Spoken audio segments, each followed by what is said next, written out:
Parliament کے مشترکہ اجلاس کی تاریخ تبدیل، سیشن اب 7 کی بجائے 9 جون سپہر 4 بجے ہوگا۔ اسپیکر نے شیڈیول ثوابدیدی اختیارات کے تحت تبدیل کیا۔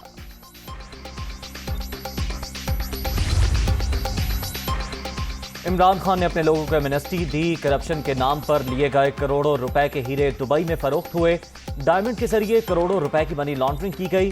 عطا تارڑ اور اسما بخاری کی press conference. P T I دور میں پنجاب میں پیسے لے کر افسران کی تعیناتیوں کا بھی الزام۔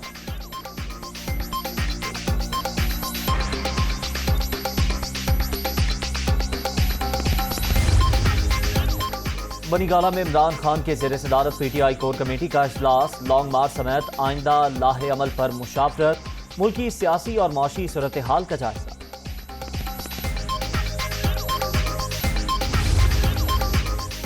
اور عمران خان کے متنازع بیان کے خلاف احتجاج، پیپلز پارٹی کی کراچی میں پاکستان کھپے ریلی، خواتین کی بھی شرکت۔